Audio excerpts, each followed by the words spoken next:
magpalinis ng ating buong buhay sa harapan po ng ating Ama sa langit.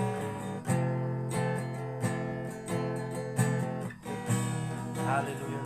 Purify us, Panginoon.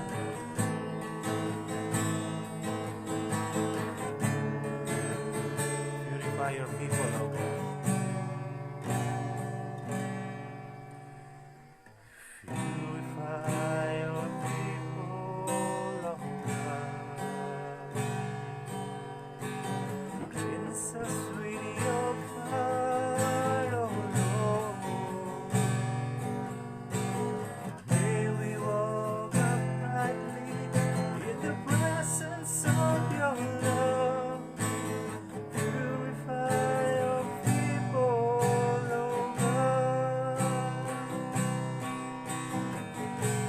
Purify your people, Lord.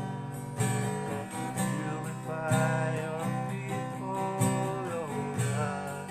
Rinse us with your fire, Lord. Rinse us with your fire, oh Lord. May we walk uprightly in the presence of your love. Purify your people. Make us holy, make us holy, Lord, we pray. In your likeness, righteous in your way. Let us be a praise to the glory of your grace. Purify your people.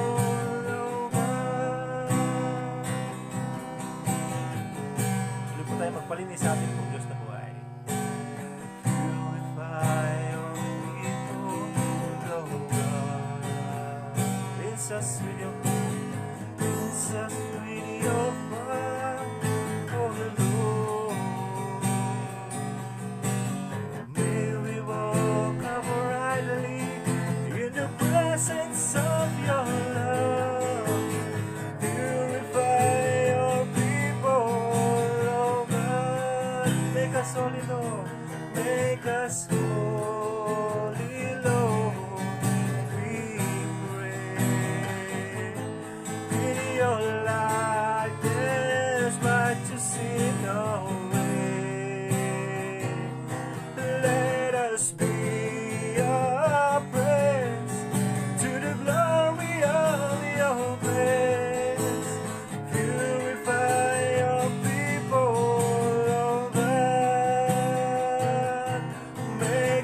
Holy Lord, we pray. In your likeness, righteous in our way. Let us be a praise to the glory of your grace. Purify your people, oh God. Hallelujah, Lord. Hallelujah, Lord. Make us holy, Lord. Purify us, Panginoon. Lord, patuloy niyo kami, Panginoon, linisin upang kabagsagan ng Panginoon ay maging karapat dapat po kami, Panginoon. Hallelujah.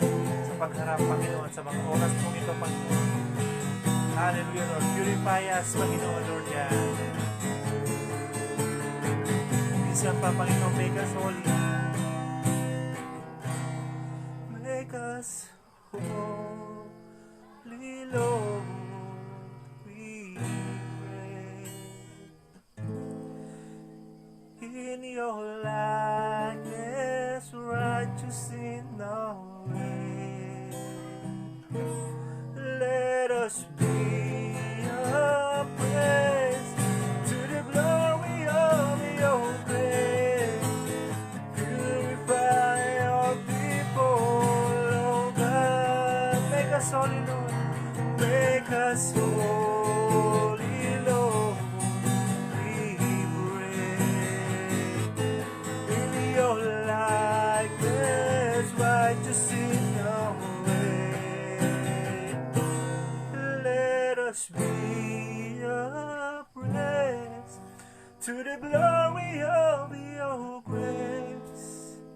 Purify your people, oh God.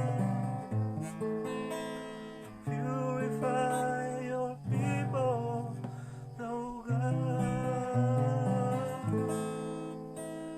Purify your people, oh God.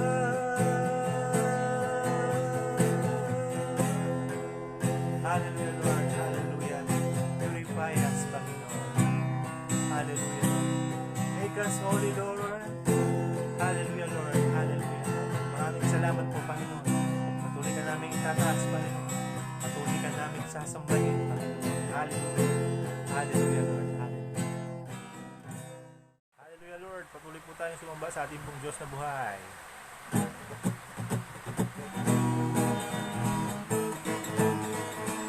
Hallelujah, Lord.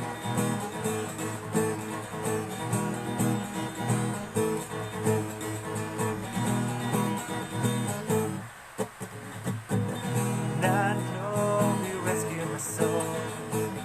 His blood has covered my sin. I believe. I believe. My shame is taken away.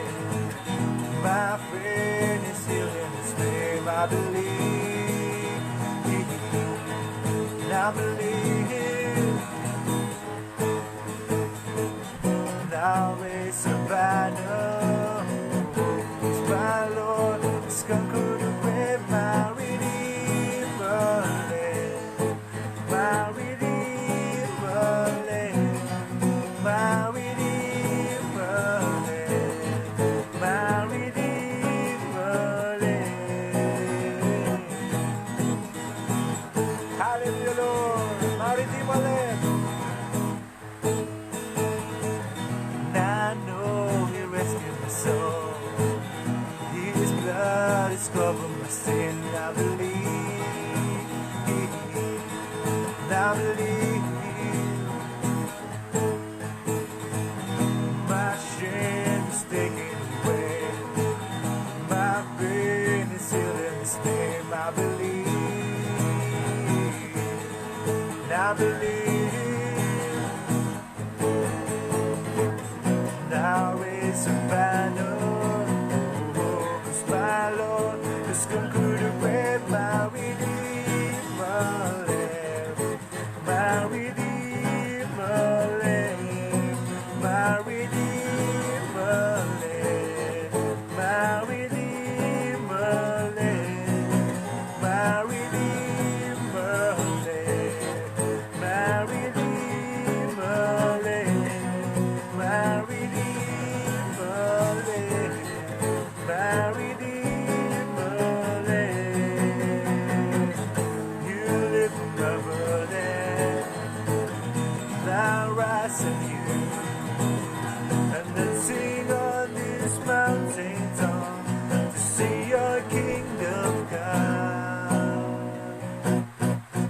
My Redeemer lives. My Redeemer lives. My Redeemer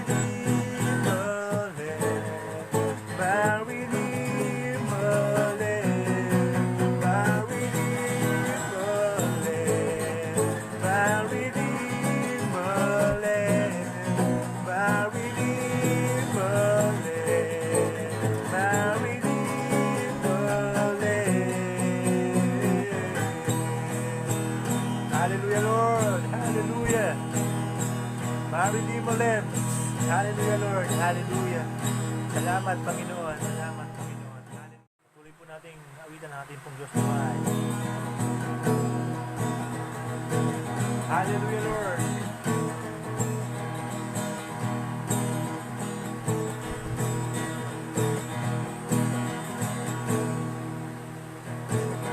My Savior, lead me well.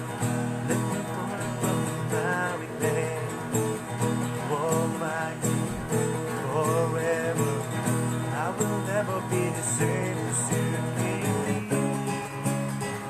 From the everlasting to the world will lead, by the only Son.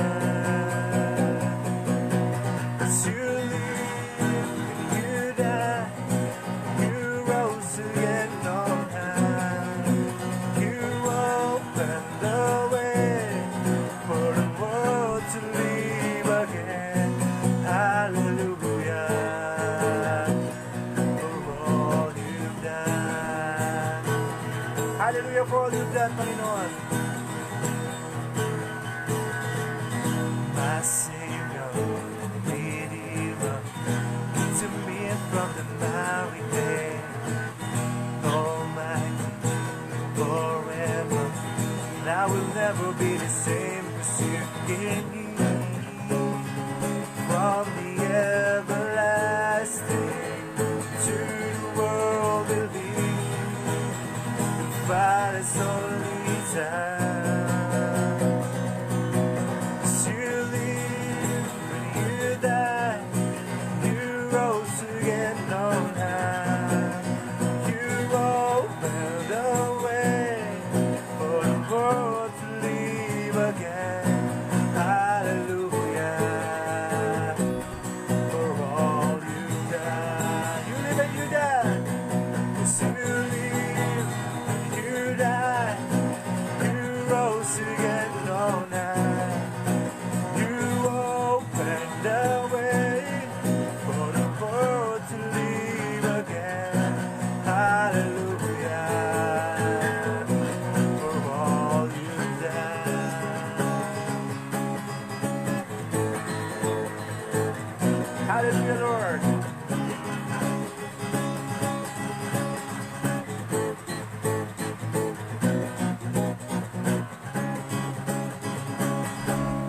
You gave me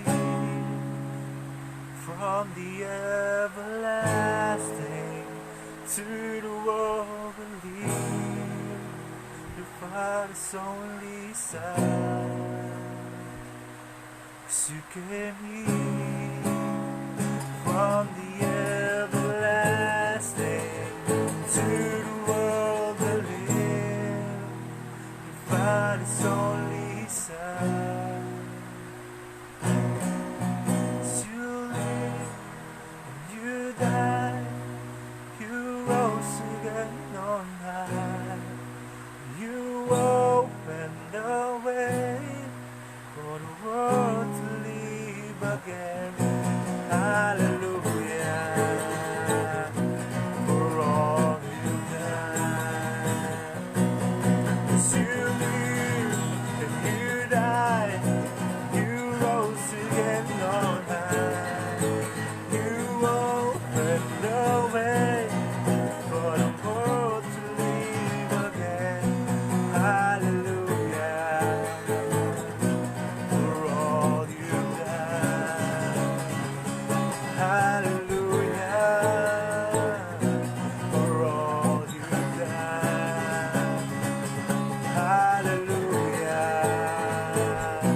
for all you've done. Hallelujah, for all you've done. Hallelujah, Lord. Hallelujah, Lord. Hallelujah. For all you've done, Panginoon. Salamat, Panginoon. Salamat po, Panginoon, Lord yan. Hallelujah, Lord. Hallelujah. Hallelujah. Hallelujah. Hallelujah. Hallelujah. Patuloy ka namin sinasamba, Ama.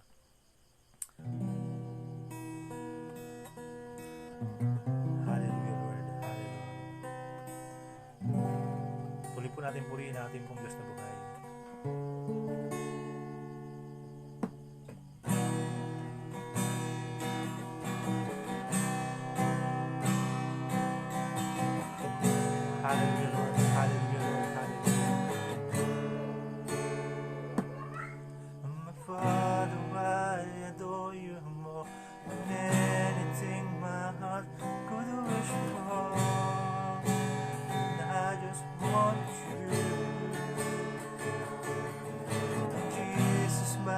beloved Savior, everything I owe to you. I owe it all to you. And angels come and adore you. And we, your children, worship you.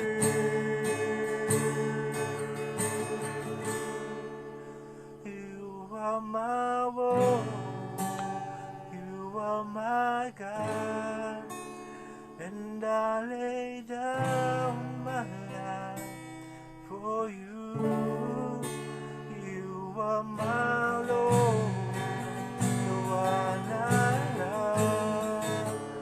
No one could ever take your place.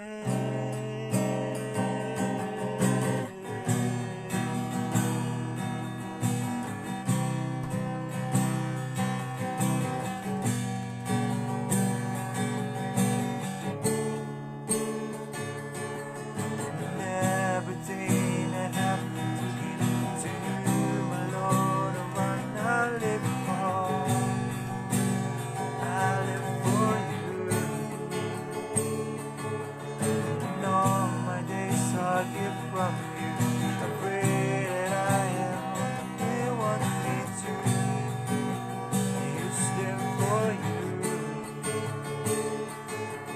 And angels come and adore you. And we, your children, worship you. You are my world, you are my God, and I lay down my life for you. You are my Lord, the one I love. No one could ever take your place.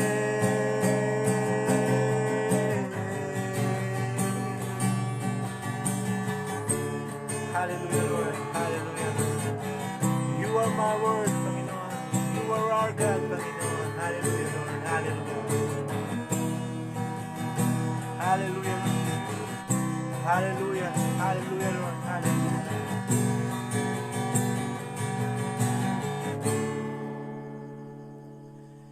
And angels come and adore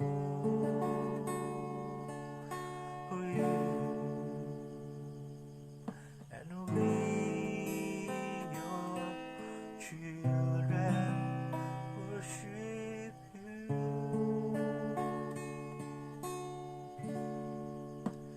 You are my world, you are my God, and I lay down my life for you. You are my Lord, the one I love. No one could ever take your place. You are my world, you are my God, and I lay down my life for you. You are my world, the one I love. No one could ever take your place.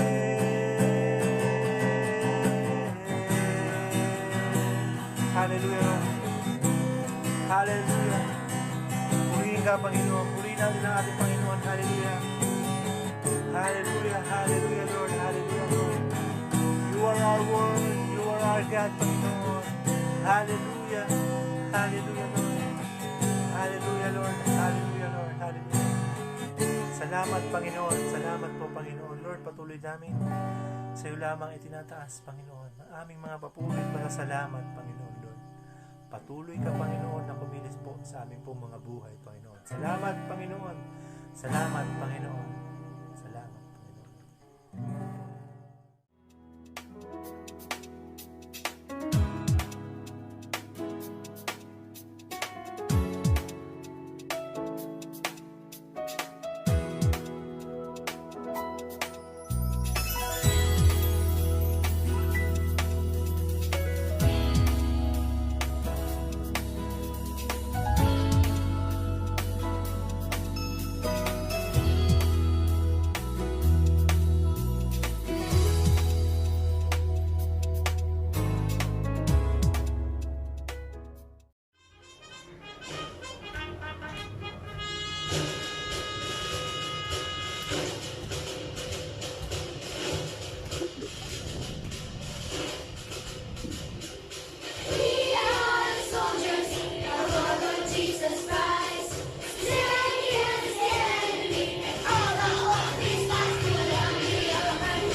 Yeah.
magandang araw po sa ating mga kapatid at nagagalak po tayo sapagkat tayo po ay muli ay kakain ng salita ng Diyos at ating pagbulay-bulayan sa ating pong bago po tayo manalangin ay magbubulay-bulay po tayo ng salita ng Diyos. So tayo po ay manalangin sa ating pagsisimula at nais po nating ilapit ang ating mga sarili sa Panginoon. Muli dakilang Diyos, kami po ay nagpapasalamat sa inyo pong kabutihan, sa inyo pong pagsama at sa inyo pong provision sa bawat buhay namin, sa hangin, sa tubig, sa pagkain, Panginoon, sa lakas, sa pag-iingat at sa mga material na mga bagay, Panginoon. Salamat po Diyos sa aming mga mahal sa buhay, maging po sa mga aming bansa ay patuloy, Panginoon, na kayo po ang nagbibigay sa amin ng kalayaan upang kami ay mamuhay, Panginoon. At ikaw po ang siyang patuloy, Panginoon, naming pinapasalamatan sa lahat ng mga nangyari sa aming buhay, O Diyos. Salamat po sa mga kapaguran, salamat po sa mga pagsubok, salamat po, Panginoon, sa mga aming pong pananampalataya. Salamat po sa inyo, O Diyos. Kaya ang lahat ng ito ay aming dalangin sa tanging pangalan ni Jesus. Amen. Amen. So sa ating pong pagbubulay-bulayan ay nakikita naman po natin na ating pong panahon ngayon ay patuloy pa rin, no? Na meron pong mga bagay na changes at hindi po natin minsan inaakala na mangyayari po ang mga tinatawag nating pandemic o kalamidad ng COVID-19.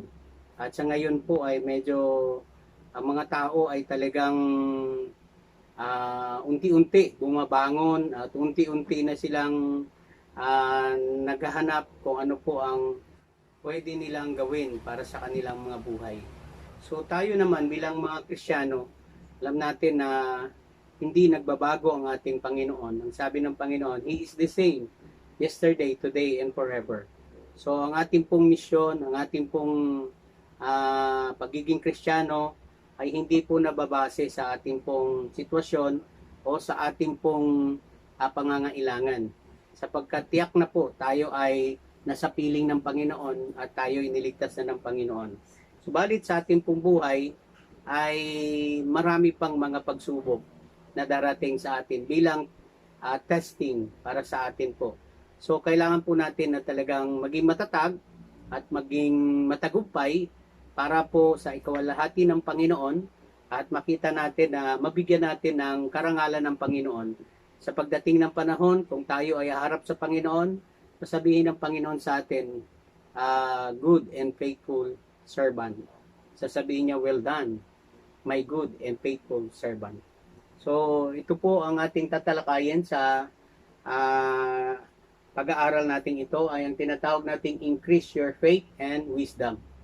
So kung titingnan natin, ang ating pananampalataya ay kailangan pong mag-increase every day. Kailangan natin patuloy na lumago sa ating pananampalataya.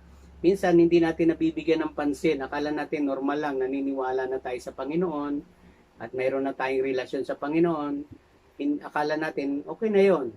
Pero hindi natin alam na mayroon pong ginagawa ang Panginoon sa atin para tayo po ay mag-increase ang ating pananampalataya at mag-increase ang ating pong kaalaman sa Kanya. So, ang ating text po ay makikita natin, ang ating title, Increase Your Faith and Wisdom. Ang ating text ay James chapter 1, verse 2 and 8. No? Ito po ang sinasabi ng aklat ng Santiago, James chapter 1, verse 2 hanggang 8. Mga kapatid, magalak kayo kapag kayo dumaranas ng iba't ibang pagsubok, sapagkat alam ninyo na lalong magiging matatag ang inyong pananampalataya matapos ninyong mapagtagumpayan ang mga pagsubok na yan. At dapat kayong magpakatatag hanggang wakas upang kayo'y maging ganap at walang pagkukulang. Verse 5, ngunit kung kulang ng karunungan ng sino man sa inyo, humingi siya sa Diyos at siya'y bibigyan, sapagkat ang Diyos ay saganang magbigay at di nanunumbat. Subalit, ang humihingi dapat manalig at huwag mag-alilangan sapagkat ang nag-aalilangan ay parang alon sa dagat na itinataboy ng hangin kahit saan. Huwag umasang tumanggap ng anuman mula sa Panginoon ang taong pabago-bago ang isip at di alam kung ano ang talagang ibig. Praise God, no?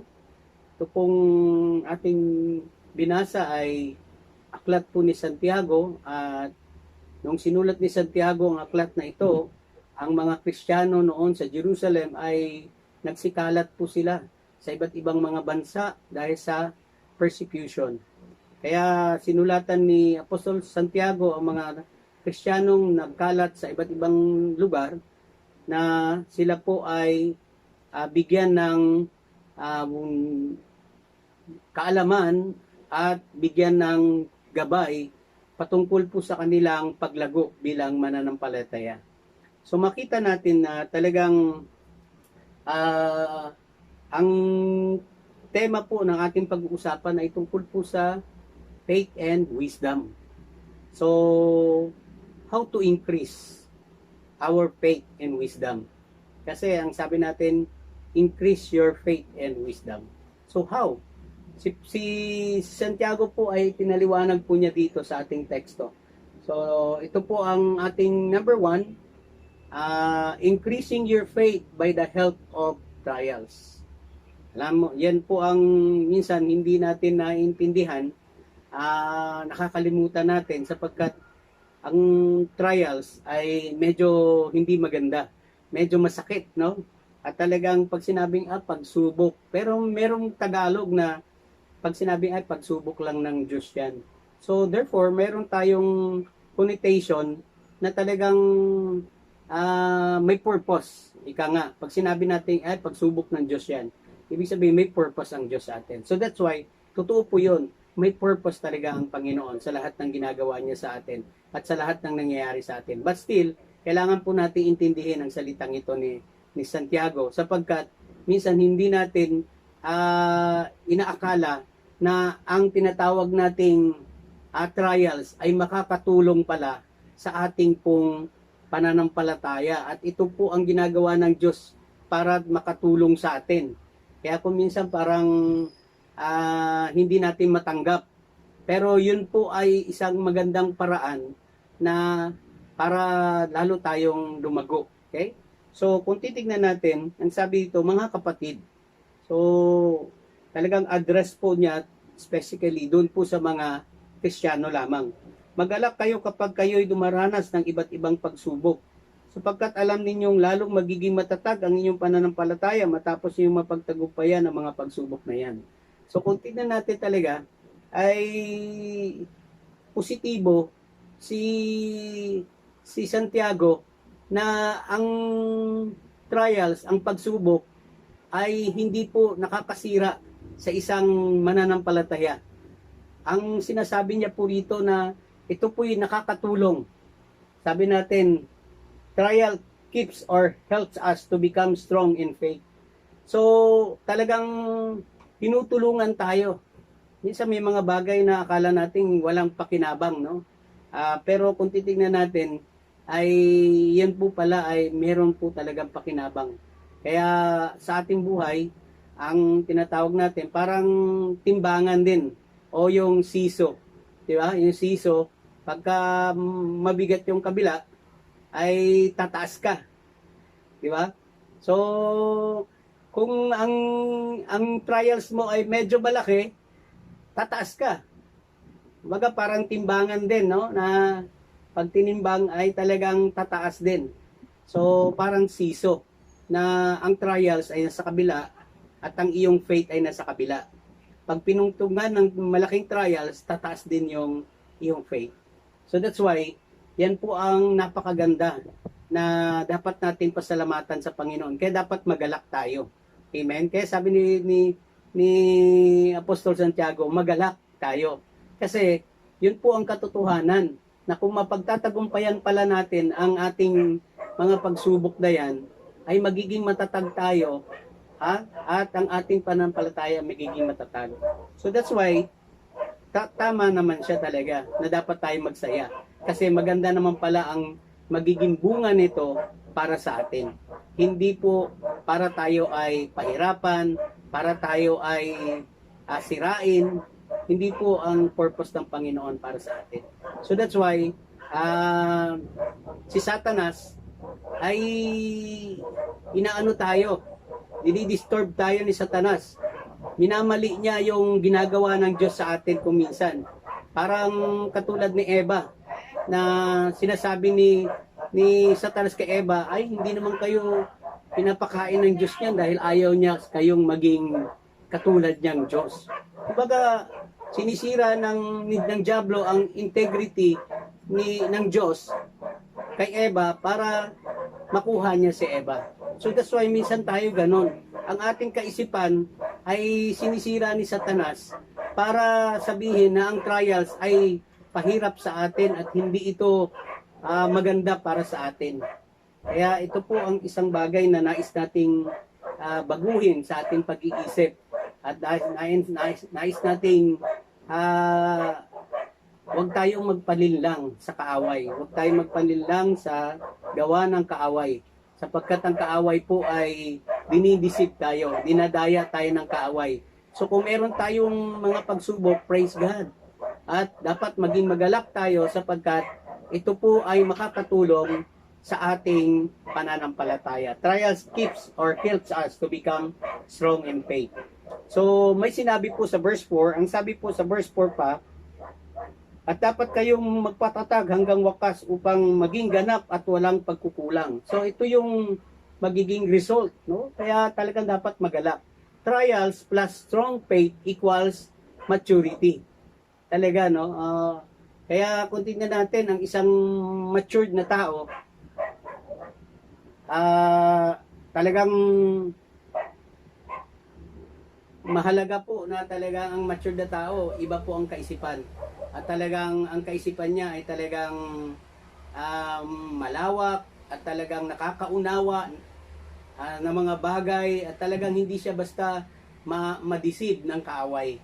Basta ikaw ay matured na, talagang marami kang alam at talagang naunawaan mo, ay malakas ang iyong pananampalataya, hindi ka basta madideceive ng kaaway. Despite kahit na merong, lalo na kapag dumarating po ang mga tinatawag nating trials and yan nga po, yung mga pagsubok na yan.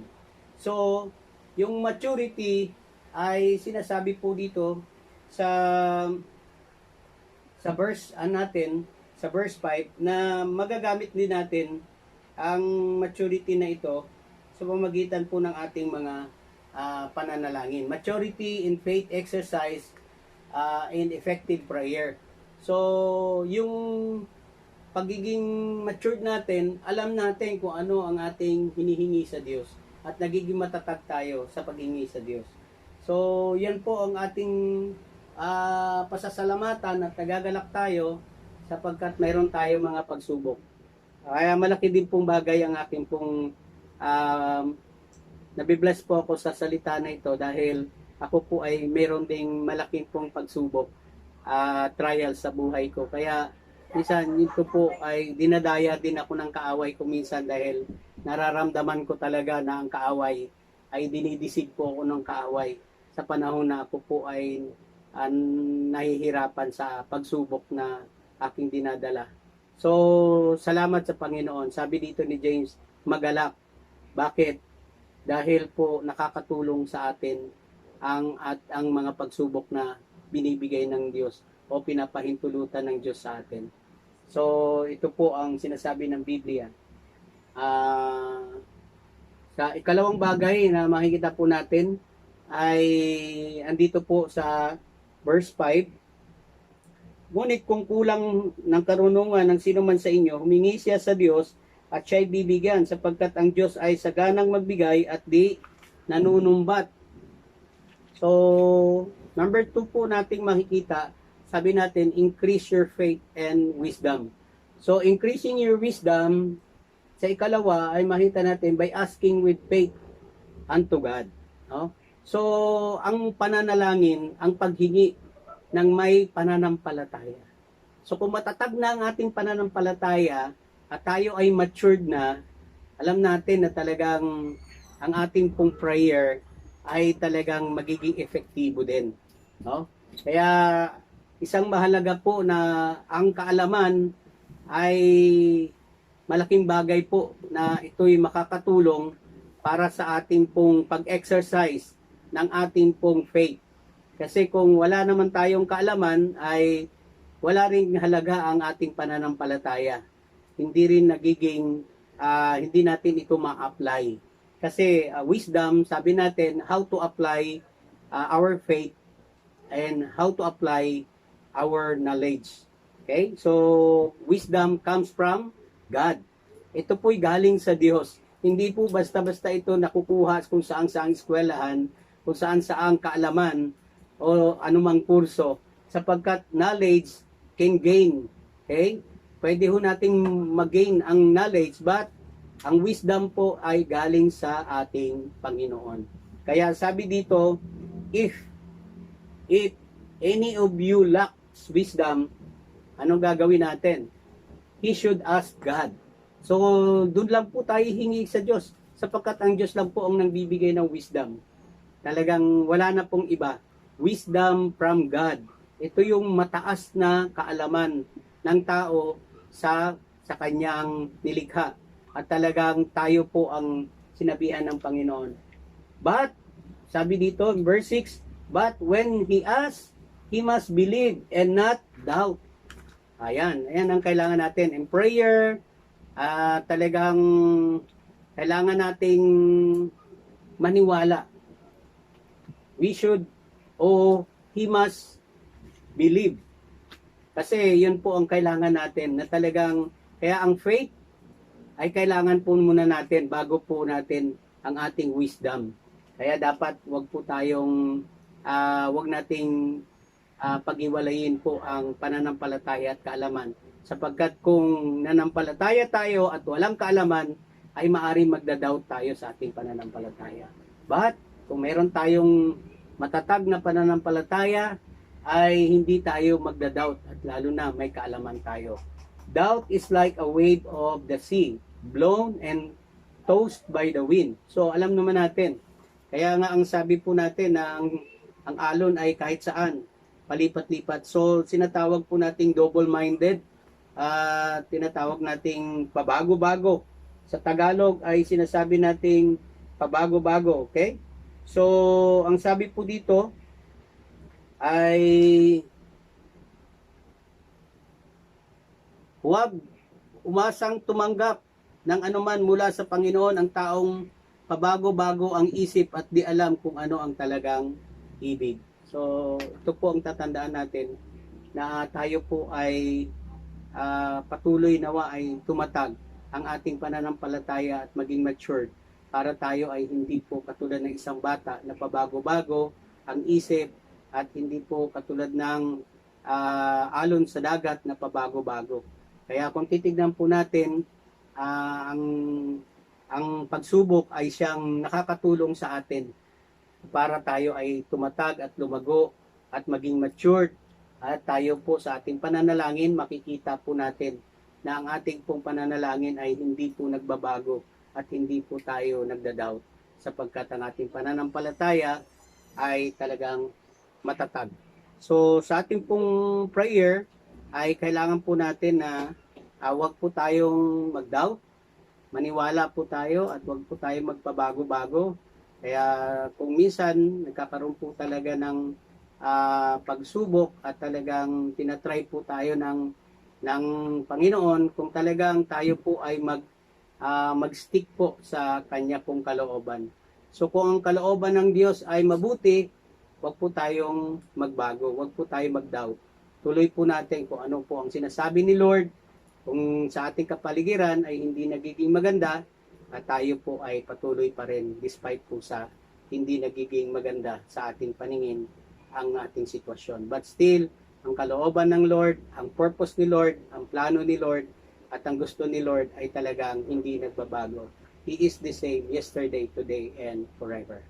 So tayo manalangin, Panginoon, patuloy kami nagpapasalamat sa inyo pong mga salita. Patuloy nyo kaming i-guide, Panginoon, na hindi po kami, Panginoon, madisig ng kaaway sa aming buhay. Salamat po Diyos sa mensahe mo sa pangalan ni Jesus. Amen. So tayo po ay muli ay alalahanin natin ang ating pong Panginoon sa pamagitan po ng banal na hapunan sa araw na ito. Ang muling pagkamatay ng Panginoon at muling pagkabuhay ay ating pong alalahanin. Dahil ito po ang naging daan upang tayo ay magkaroon po ng kapatawaran ng ating kasalanan at kaligtasan ng ating kaluluwa sa pamamagitan po ng ginawa ng Panginoon sa krus ng Kalbaryo. So tayo po ay manalangin at sabi po dito sa Bible sa John, 1 Corinthians chapter 11 verse 27, ang sino man kumakain ng tinapay at umiinom ng saro ng Panginoon na hindi nararapat ay nagkakasala sa katawan at dugo ng Panginoon. Kaya dapat siyasatin ng tao ang kanyang sarili bago kumain ng tinapay at uminom ng saro. So ito po ang paalala sa atin na tayo ay magsiyasat at manalangin, pagpalinis muna sa Panginoon bago po tayo dumako sa ating pong banal na hapunan sa araw na ito. Sige po, manalangin po tayo. Isa pong mapagpalang araw, Panginoon, at pasasalamat. At sa araw na ito ay amin pong alalahanin ang inyo pong ginawa sa krus ng Kalbaryo. Dahil po sa inyo ay nagkaroon kami ng kapatawaran at ganoon din po ng kaligtasan ng aming kaluluwa at nagkaroon tinanggap nyo kami na karapat-dapat sa inyong harapan. Kaya Panginoon, muli po ay hinihiling namin na bigyan nyo kami, buksan nyo po ang aming buhay spiritual upang linisin nyo po ang aming isip, ang aming puso, ang aming spirito at kayo po magpatawad sa aming mga kasalanan at maglinis nito, Panginoon. At naway maging karapat-dapat kami na tumanggap, Panginoon, ng inyo pong saro at ng tinapay bilang simbolo ng inyong katawan. Salamat po, O Diyos. At ito po ay dalangin namin sa pangalan ni Jesus. Amen.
Ito ang aral na tinanggap ko mula sa Panginoon at ibinibigay ko naman sa inyo. Ang Panginoong Jesus, noong gabing siya'y pinagkanulo, ay dumampot ng tinapay, nagpasalamat at pinagpira-piraso ito at sinabi, ito ang aking katawan na inihahandog para sa inyo. Gawin ninyo ito bilang pag-alaala sa akin.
Gayon din naman, matapos maghapunan ay nawakan niya ang saro at sinabi, ang sarong ito ang buong bagong tipan na pinagtitibay ng aking dugo. Tuwing iinumin niyo ito, gawin ninyo bilang pag-alaala sa akin.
Sapagkat tuwing kakain kayo ng tinapay na ito at iinom ng sarong ito, ay pinapahayag ninyo ang kabatayan ng Panginoon hanggang sa muling pagparito niya.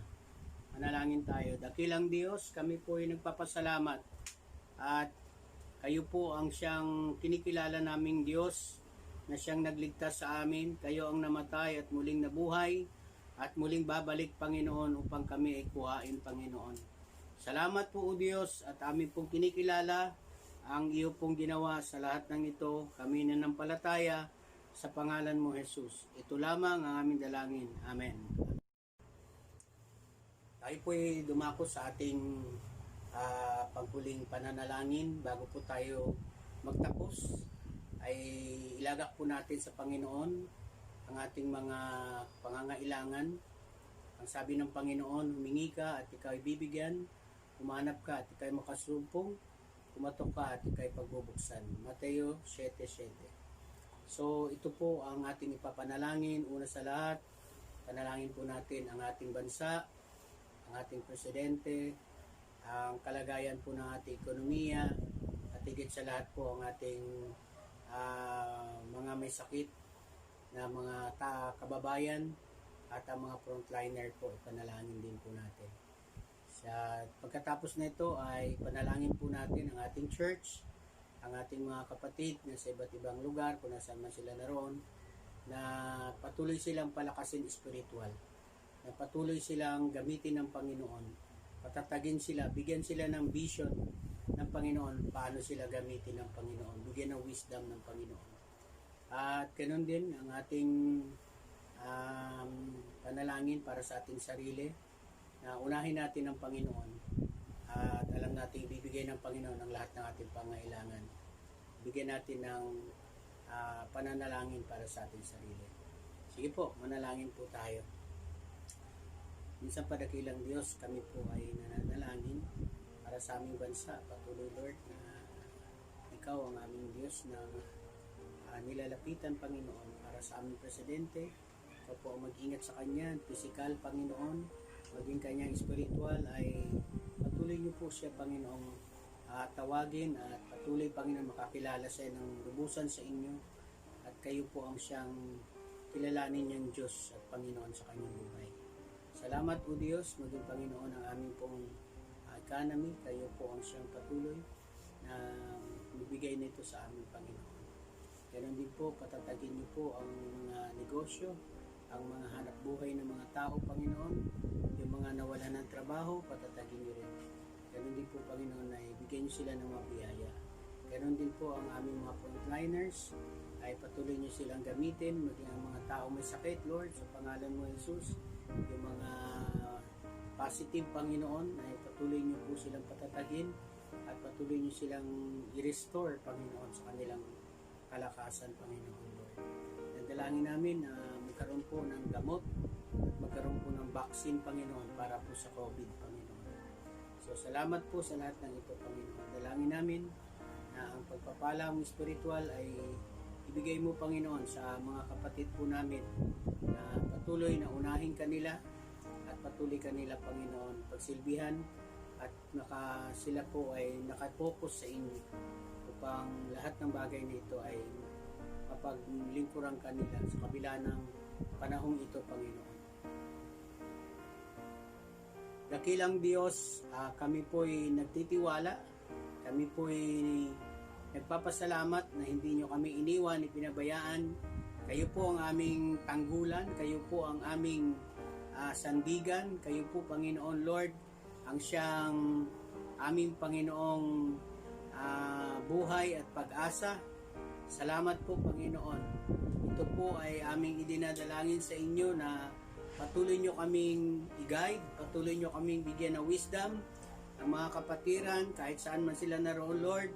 Bigyan nyo sila ng spiritual na kaalaman na magpatuloy pa rin sa aming pong mission para sa spiritual na mga bagay sa mundong ito. At hindi po kami, Panginoon, magtiwala sa aming sariling kaalaman, kundi magtiwala po kami sa inyo. Unahin namin ang inyong sinasabi sa amin. Unahin namin ang inyong kaharian at ang inyong katuwiran, at alam namin na ibibigay nyo po ang mga bagay na pangailangan namin sa mundong ito. Kaya salamat o Diyos, naway palaguin nyo kami lalo, makilala namin kayo at maranasan namin, Panginoon, ang inyong kapangyarihan. Sa kabila, Panginoon, ang mga tao ay talagang nawawala ng pag-asa, nagkaroon ng panic, at ganoon din po, huwag po kami, Panginoon, gumaya sa mga unbeliever, Panginoon. Kundi kami ay maging matalino at maging masunurin sa inyong mga salita, Panginoon. Kaya ang lahat ng aming po pananalangin at ang aming mga request ay naabot po namin sa inyo, ang aming mga pamilya, ang aming bansa, ang aming mga kapatiran, ay nilalapit ko po sa inyo ang DMC Montalban, DMC Batasan. Kaya ang lahat ng ito, O Diyos, ay aming nilalapit sa tanging pangalan na Jesus, na aming Panginoon at Tigapagligtas. Ang Diyos sa may papurihan, Anak, Espiritu, Banal, ng mga taong nilalang at ng buong kalangitan.